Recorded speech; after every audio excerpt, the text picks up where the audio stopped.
Hello you lovely people and welcome. I like unusual aircraft and I've been meaning to get the B17 for a while as it piqued my interest. I mean, just look at those undercarriage doors slash air brakes. I mean, what an odd combination. So yeah, I mean, finally got around to buying it because I like my Warbirds and Inibuilds I trust. So and it was a reasonable price, so I thought, why not? So, the SAAB B17, or SAAB 17 as it's colloquially known, it was the first flown in 1940 and went into service in 1942 with the Swedish Air Force. And it has played roles in some other air forces as well over the years. And finally went out of service officially in 1960. I think it was 1968 with the Imperial Ethiopian Air Force, which is astonishing, really, for a piston-engined dive bomber. So a little bit of history. So it was the first all-metal stressed skin aircraft developed in Sweden. It could be fitted with either wheels or skis, and the retraction would still be the same. There were some float plane versions built in small numbers. There were initially two prototypes. The first was powered by an 880 horsepower Bristol Mercury 12 engine. They obviously thought that wasn't powerful enough, so they went with the second prototype, with it being powered by the Pratt & Whitney R1830 Twin Wasp C. Now, they liked the Twin Wasp C so much that they actually went into production in the A model as with an unlicensed copy of the 1830 called the Swedish Twin Wasp C3, or STWC3. So the Chinese and the Russians aren't the only ones who can illegally copy stuff. So yeah, I mean, it as I say, it was a dive bomber, and aircraft with similar roles to this were the Blackburn Skua. Such an ugly plane, but for some reason I like it. And it wouldn't be right if I didn't mention the Curtiss Helldiver, the Douglas Dauntless, and the Vultee Vengeance. Total of 326 were produced. 46 eventually went to the Imperial Ethiopian Air Force, and yeah, as I say, a very interesting aircraft indeed. So it comes with just the A model. There were three versions. There was the Bravo and Charlie variants, again powered by different engines. The Bravo was powered by a Bristol Hercules, I believe, or if it wasn't the Bristol Hercules, it was a Bristol Mercury of a higher number. And the last one was powered by the Piaggio RC40D, which in itself is a license-built Italian version of the French Mistral Major. Blimey. Right, so okay, so that's some of the history of the aircraft out of the way. So what do we get for our money? So we've got the SAAB 17 there in front of us, and we get a total of 1, 2, 3, 4, 5. I'd say 5 liveries, because the last two, I don't know why they had these. I've never seen anybody flying in these colours. It's just a waste of people's time, and quite frankly, these could have been used up by the Danish version, which had 15 on loan when they were exiled from Denmark. So we could have had a Danish version. And there is an Austrian version, which Austria bought one version as a target tug. Those two liveries would have been much more suited to the actual the package rather than these two. So yeah, we got 3 Swedish variants. So we've got an in-service variant here, as well as another one with some dragon markings. I believe this may be one of the prototypes. Imperial Ethiopian Air Force, and then we've got the Finnish Air Force. I'm not even going to bother showing those because they're meh. Okay, so we're going to go back, and we are going to fly from Duxford, the home of the UK Warbirds, and yeah, it's on live weather. So we're going to jump in the cockpit, take a look around, you know, the usual stuff. So we're going to start off with the left hand side, but you'll see that everything is in Swedish. So you might panic and think to yourself, well, I don't read Swedish, so how am I supposed to read these gauges, know what they do, and so on and so forth? Well, Inibuilds has got you covered. If you come over to the electronic flight board here, brings up a little mobile phone, go to settings, and you can change your cockpit language to English. As well as the cockpit language, you can do a sort of very basic flight plan, and it's kind of a very basic GPS as well. So we're at Duxford. You can see that the departure's EGSU, which is Duxford, and arrival, which is EGSU. Click map. You'll see that the flight plan is there. I'm not going to fly that, but this was put in just purposes of the review, just to show you what it can do. Click home, and we're going to click EFB again to get rid of that. So now we can start looking at the gauges proper. So again, over to the left hand side, we've got our oxygen, normal direct flow, and extra oxygen if we need it. So the oxygen is on at the moment. We have our radiator flap here, landing gear, trim wheel, mixture, throttle is behind this lamp here, that's not clickable. This is our lighting panel. This bottom switch here, that one's not clickable. This one, bit of an odd one. With the nav light on, in this position it's full brightness, in the middle it's off.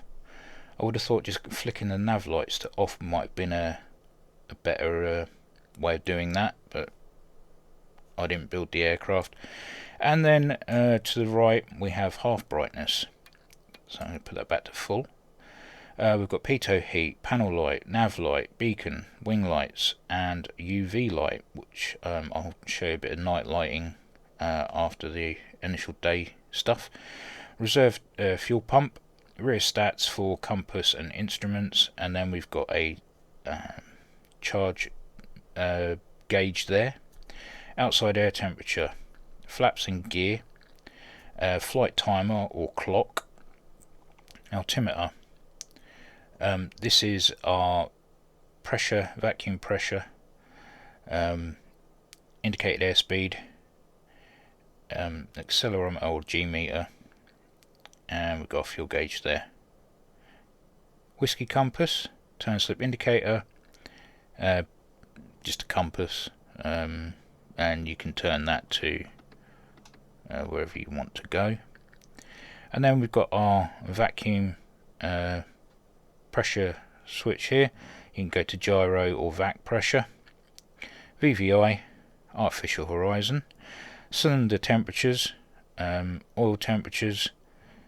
This is our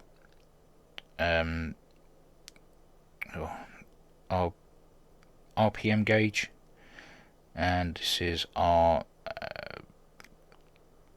what is it called, manifold pressure. And then we've got air intake temperature there. The glaring part that looks like it shouldn't be in here is this section here. We have our radio, turn that on, and our transponder. Now, it would have been nice if there would have been a way of having that so that it could be hidden to make it look a bit more authentic, but then again, we are talking Warbirds in the modern era, so transponder does make sense. Down here we have our fuel pressure and fuel PSI. Nothing's clickable here. Primer, windshield de-ice, cowling flaps, not clickable, not clickable. Fuel tank selector, and then we've got our Bombay doors, which actually is called Bombay doors, which I'm surprised about. And then we've got our landing light switches left and right here, and we can hide and make the yoke visible there. So that's the front cockpit. We've had a look around. So now I'm going to jump in the back seat. Believe it or not, there is another seat. And I will say, apart from the awesome view, I really don't know the purpose of this back seat other than possibly being observer, or for the reconnaissance version, or a spotter. I really don't know. I mean, there's no defensive armament or anything like that. We have our compass again, not clickable, and we've got a clock, not clickable, altimeter, not clickable, speed in knots, not clickable. Got a window either side at the bottom, and whatever that could be possibly target tug release mechanism. I really couldn't tell you. And then it's just open fuselage. It really does look uncomfortable to sit in, and we can click the canopy open. Okay. Even then, I'm not far back enough to actually get out of the plane. So yeah, be interesting to find out what the purpose of the back seat is in this. So we'll close the canopy anyway, and we'll get this thing started and do some ground handling, and also have a look at the external model.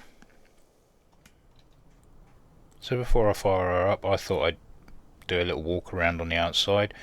As you can see, the very bulbous undercarriage doors there that cover the whole length of the undercarriage once it's closed up to the back of the wing there. Very interesting design. I know the British later used that method for the Folland Gnat, and I know there are some other examples out there that use gear doors as air brakes. But yeah, it's purely that got my interest, because it's such a bizarre looking plane. And we've got a nice three-bladed prop at the front there. As we look around, as you can see, the surfaces are lovely and shiny. You can see the rivets, panel lines. The liveries are beautiful. I really like the Dayglow orange. I've always had a thing for that, whether it be the F104 or G91 with the Dayglow orange bits on them. Just a nice looking scheme, and with those massive Royal Swedish Air Force roundels as well, it just screams old school. We've got Medi bay there, must contain anything that is needed for maybe a crash or just like a first aid kind of thing. And you can see our canopy is very strange. It folds up as it's pulled up and over, and we've got a massive mast with the aerial there. Retractable tail wheel, which was not too common in 1940, so good to see that that sort of thing was around at the time. Surprisingly, as it's a dive bomber and you'd open these gear doors to sort of maintain a constant speed in the dive, you think the tail wheel would be kept out just as like an additional part of drag factor. You wouldn't want that actually closed up, but I'm guessing if you're going to put the front gear down, the tail wheel comes down anyway, so that was just null and void of what I just said. So disregard. And we've got these big old landing lights either side. It's just a really nice looking plane, and it's one that I've never even heard of until Inibuilds released this. So thank you Inibuilds for bringing this to my attention. I wouldn't mind building a 1/48 scale model of one of these. It'd certainly be interesting. So yeah, I mean, we've got some lovely detail on the aircraft, and like I say, liveries are very good as well. So let's get her fired up. Alright, well that's the engine up and running, and let's have a listen to the sounds.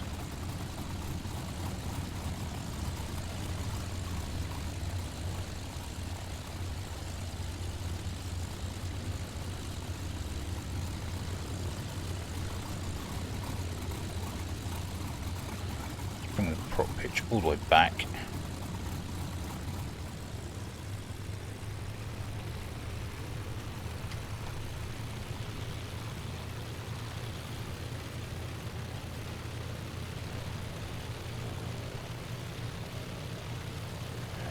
Throttling up. Lovely detail of the engine in there as well.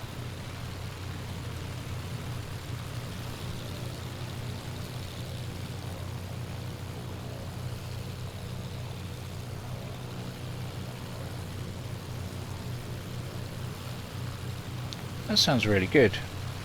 Like that. I'm just going to throttle up again, just listen to the sounds in cockpit.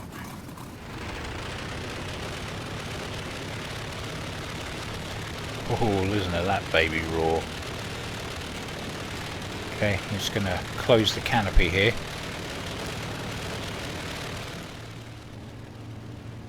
Nice dynamic sounds there. You can open this left window as well.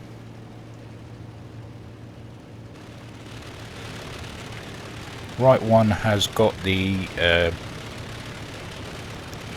opener, but you can't actually open the right hand side. So we'll close that window, throttle back. Okay, just gonna zero out the altimeter, and we're going to taxi down to the runway. So brakes off. Let's check out the ground handling.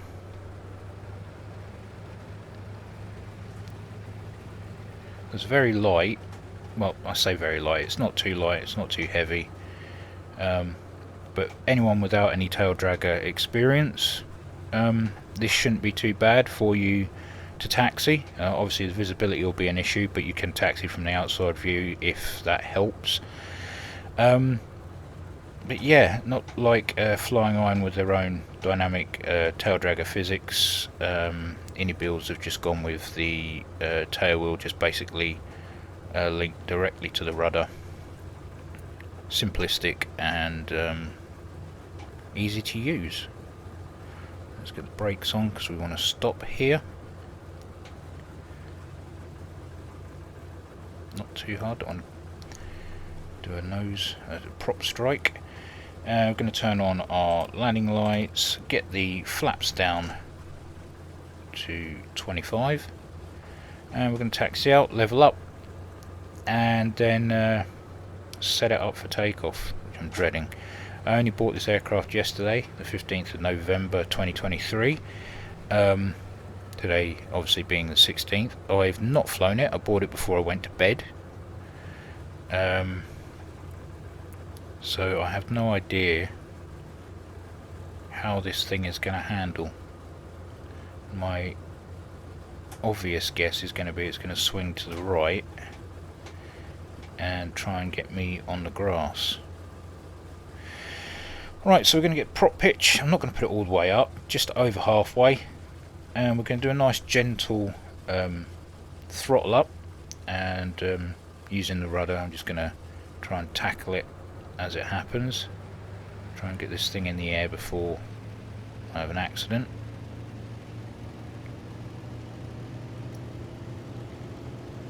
Nice and gentle. Ooh, going to the left.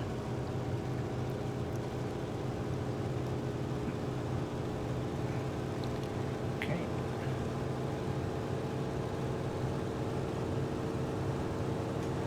And rotate. We're up.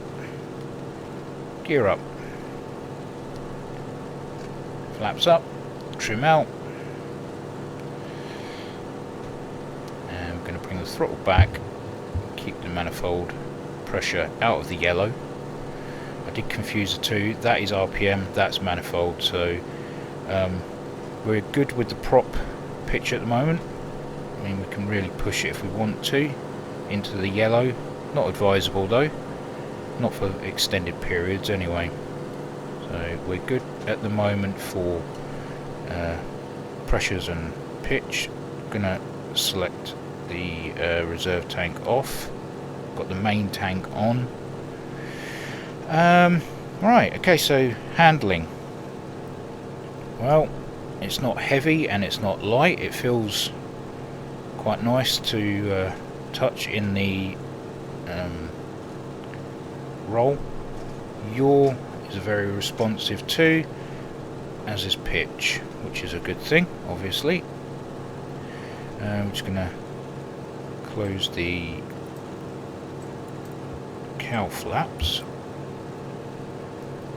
Right, okay, let's just do a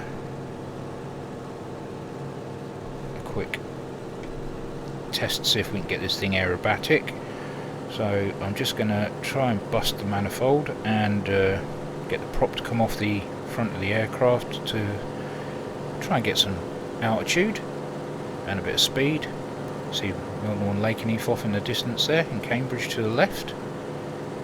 Quite good visibility today. Okay, so we're only doing 160 knots.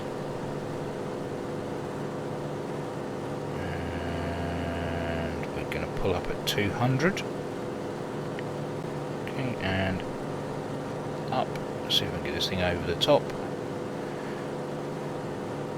There is one of these still flying in the world in Sweden at the moment. Flown occasionally, kept in good condition. So it's nice to know a bit of history is still being kept in the air. Okay, and the roll for aerobatics is not superb, but it does it. The roll, the loop was a lot easier. So yeah, I mean, it's pretty simple to handle. It's got good reflections on the canopy there, like that.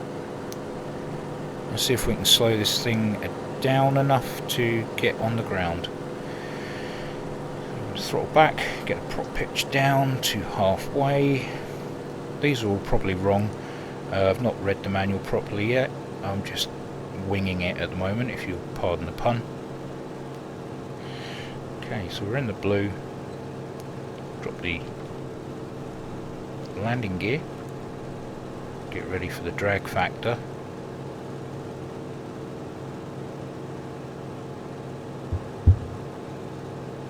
Okay, there it is. So I'm going to increase the prop pitch there, just to keep us in a safe speed. And we're going to get the flaps down. Okay, I'm going to turn in finals now.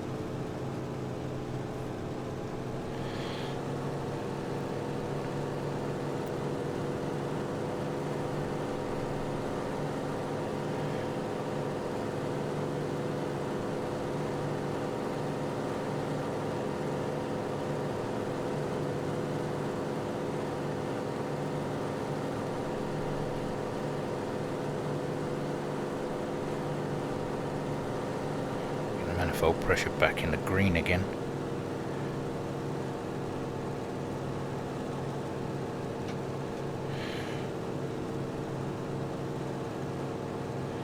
So maximum speed with flaps extended is 200 kilometers an hour. I'm not sure what that is in knots.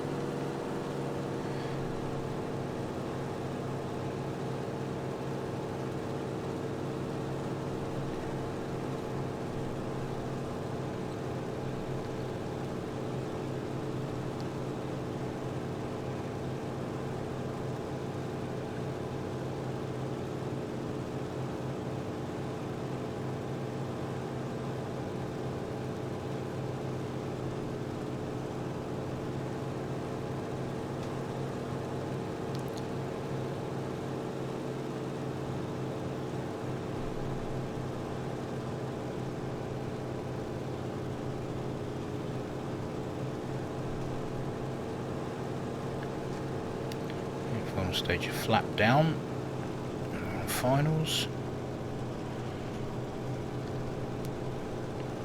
So a bit of a side wind going on. It's always the case whenever I'm trying to film a video.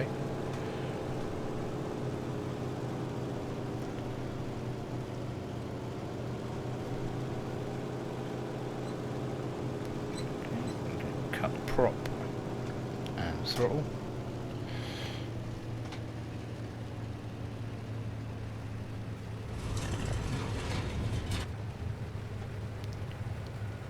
Bit of a hard landing, but we're down, thank God. Put the flaps up again. Well, the approach and touchdown is actually quite nice. Doesn't seem to be a stall speed that I can hit at the moment, but we're down, safe, and we're going to go to the summary. Right, so let's sum this up. Going to be quick. Inibuilds, very trusted producer of, I'd say, quite high quality flight sim aircraft. It's an relatively unknown, as far as I am aware, or not well known, aircraft, and a very interesting subject if you look at the history of the aircraft as well. It's a great little flyer. It looks good, sounds good. It just very steady platform, and Inibuilds have done very well with this one. Apart from these two bloody liveries, I wish they wouldn't include these. They're so awful. So price just over £12. Can't complain at that at all. In fact, I think that's a bargain for this aircraft. Pretty solid performer. As I say, it looks good. The cockpit looks great. And I've just realised I forgot to show you the night lighting, but I'll do that before the bore sight bit kicks in. It's got a nice little selection of liveries, including the Ethiopian Air Force, which had the biggest export of 46 airframes. And believe it or not, this aircraft was the first aircraft the Swedish used for a test bed for ejector seats, and was successfully first fired in 1944 with a dummy attached to the seat. So another little bit of history there for you. I'm glad I bought it. It'd be nice to have a group flight in one with this, or just pootling around on your own. It's a fun little flyer, something for a Sunday afternoon or something like that. Instead of flying around with your hair on fire in a fighter. So yeah, very, very, very nice. Great price. Good developer. Thoroughly recommend. So let's go back to me, back in the aircraft, to show you some night lighting. Before we jump in the cockpit, I just thought I'd show you the bomb bay. Not very big, but it's there. And we jump in the cockpit. Looking between the flight yoke there, you can actually see the ground. If we close the bomb bay doors, you can see it's actually, the bomb bay is directly below the seat. So it's nice to know you're sitting on the ordnance that you're about to drop, going into possibly anti-aircraft fire or fighters. So bullet to one of those, and it's good night from him and good night from me. So let's get this night lighting sorted. So obviously when the aircraft's cold and dark, you get your torch. We are going to stick on panel lighting just for the moment. Obviously you've got lights here that you can turn on, the compass, instrument lighting, and what else do we have here? We've got my favourite one, which is the UV, so I'm going to take that off. Torch is on. Check this sucker out. Cool, look at that. Now I will say I would have liked a rheostat somewhere to take the UV light down a bit, because it is a bit bright and it's sort of cutting out your night vision. Now just saying, that would have been nice, but yeah, that looks beautiful. Unfortunately the glow in the dark dials are instantly back to dark as soon as you flick that switch. Normally UV provides light for these dials, because they, like I said, they glow in the dark, and if you flick the UV light off, the dials would stay lit for a little bit and they would fade with time. So yeah, that's the night lighting. And if you just want to check outside the aircraft, we'll switch all of that on as well. So we'll put wing lights on, beacon lights, nav lights, and we will put on landing lights as well. Okay, let's jump outside, and there we are, lit up like a Christmas tree.